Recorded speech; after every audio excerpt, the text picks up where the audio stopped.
لقد من اللہ علی المؤمنین، بے شک رب ذوالجلال کا اہل ایمان پہ یہ احسان عظیم ہے۔ اذ بعث فیہم رسولا من انفسہم، کہ اس نے انہی میں سے ایک فرد کو رسول بنا کر بھیجا۔ اس رسول کی بعثت، اس رسول کا رسول بنانا اور نبی بنانا، یہ اہل ایمان کے لیے احسان عظیم ہے۔ یتلو علیہم آیات، اور یہ رسول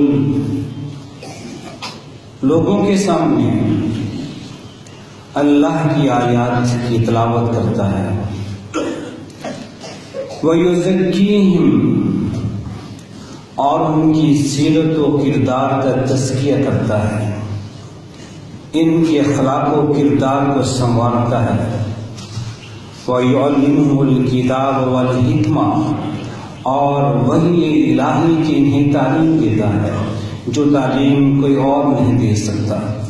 کتاب و حکمت، کتاب و سنت، جو وحی الہی کا نام ہے، یہ صرف رسول ہی اپنی قوم کو اس کی تعلیم دے سکتا ہے۔ رسول کے سوا کوئی اور جس کے پاس وحی الہی نہیں آتی، وہ کیسے تعلیم دے سکتا ہے؟ وَإِن كَانُوا مِن قَبْلُ لَفِي ضَلَالٍ مُّبِينٍ،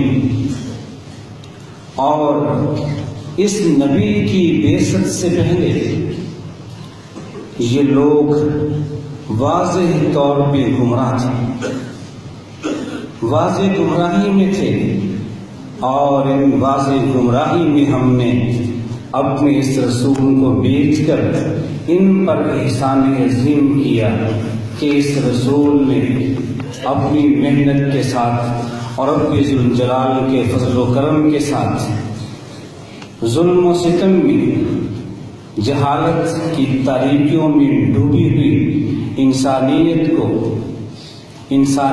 کا شرف عطا کیا، سسکتی ہوئی انسانیت کو اوج سریہ تک پہنچایا، ذلت اور پستی میں گری ہوئی انسانیت کو عزت اور وقار عطا کیا۔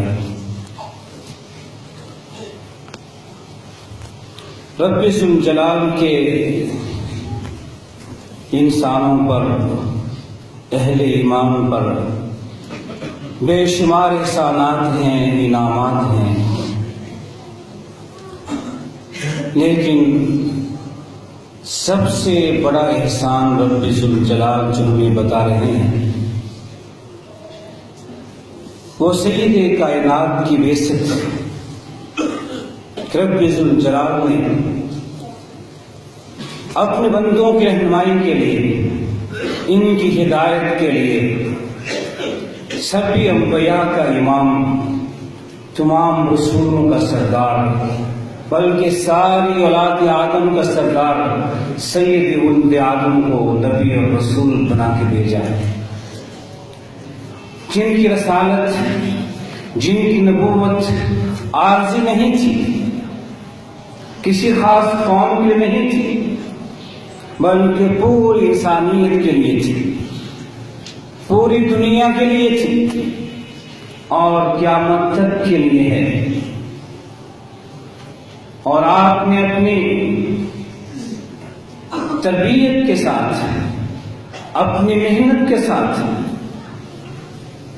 پوری انسانیت کو دکھا دیا اچھے انسان کون ہوتے ہیں، رب کو محبوب اور پسندیدہ انسان کن اوصاف کے مالک ہوتے ہیں، دنیا کی کامیابی کن کے قدم چومتی ہے، اور آخرت کی کامیابی کن کا مقدر ہوتی ہے۔ محض باتوں کے ساتھ نہیں، بلکہ عملی طور پر ایک ایسی قوم تیار کی، ایک ایسی جماعت تیار کی جس نے حقیقتاً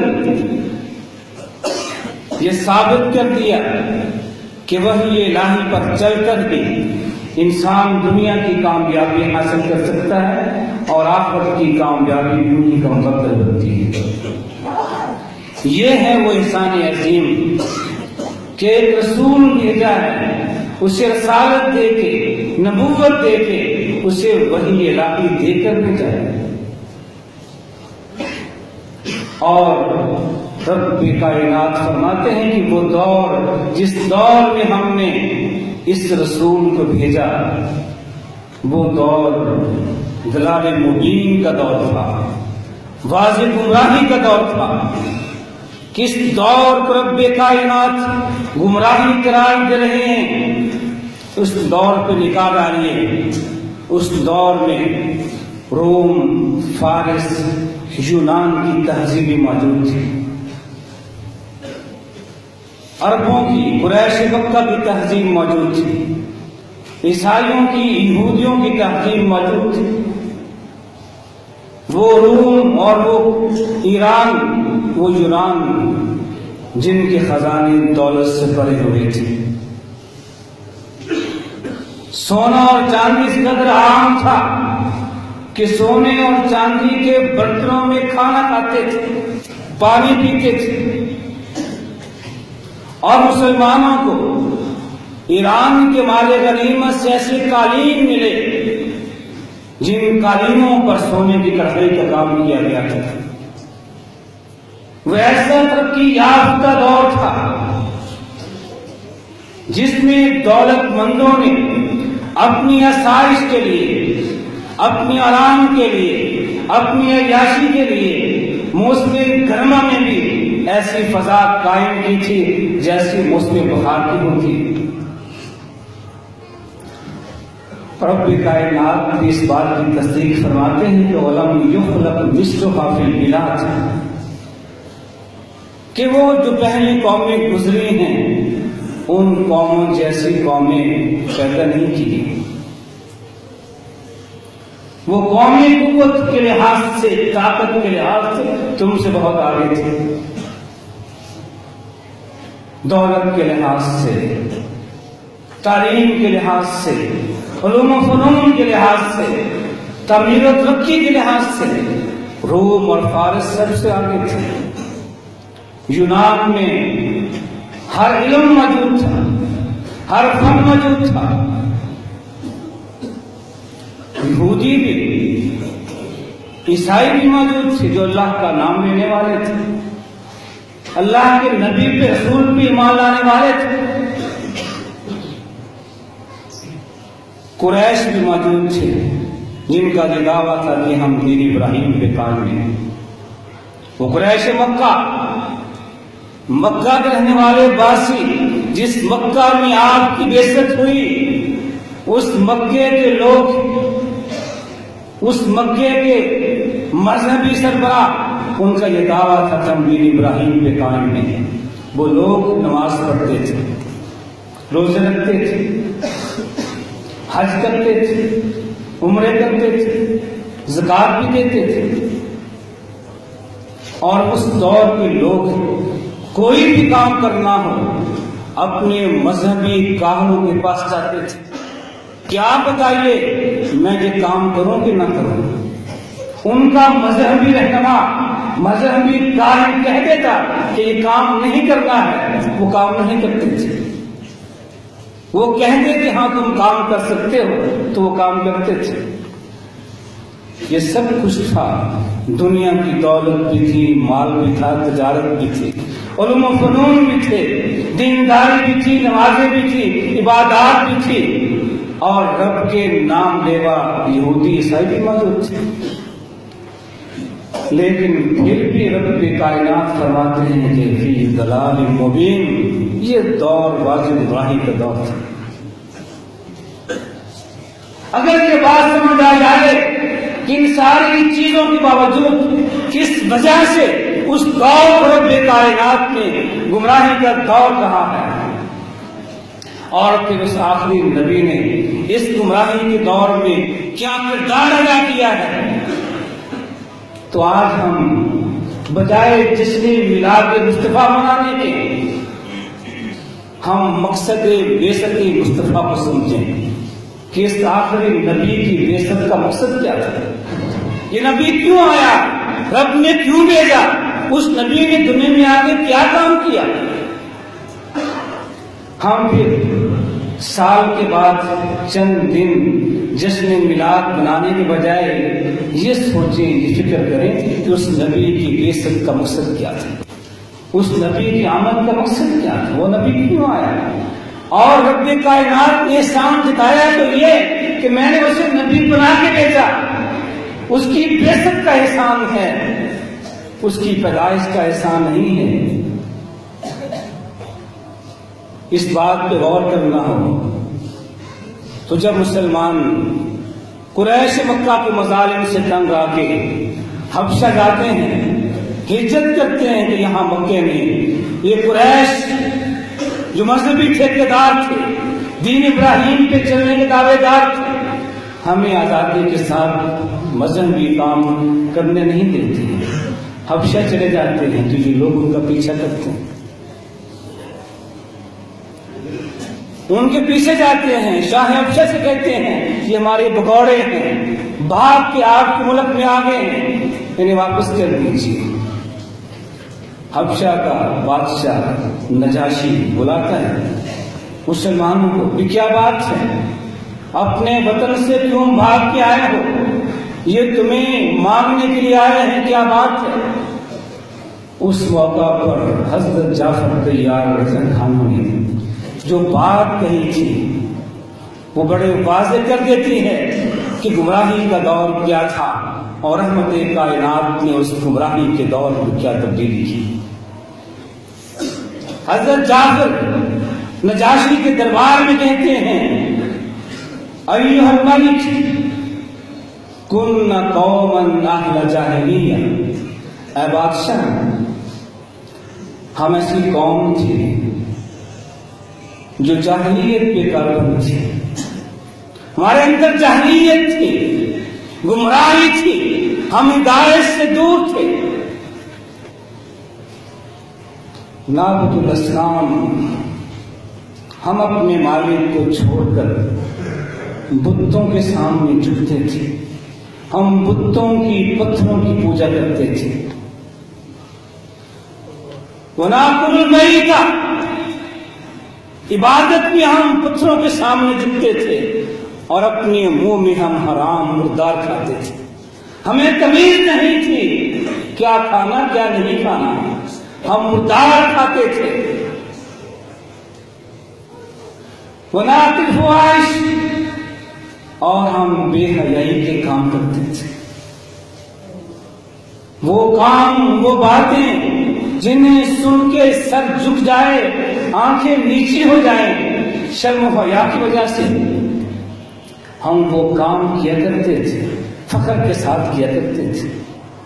وَنَقْطَعُ الْأَرْحَامَ، ہم رشتوں کو توڑا کرتے تھے، رشتوں کا تقدس ہم میں نہیں تھا، بھائی کون ہے، بہن کون ہے، چچا کون ہے، باپ کون ہے، ماں کون ہے، ہمیں رشتوں کے تقدس کا احساس نہیں تھا۔ نقد الارحام، ہم رشتوں کو توڑ دیتے تھے۔ ونسیء الجوار، اور ہم ہر دائیں بائیں جو ہمارے دائیں بائیں ہوتا تھا، سامنے ہوتا، پڑوس میں ہوتا، ہم اس کے ساتھ برا سلوک کرتے تھے۔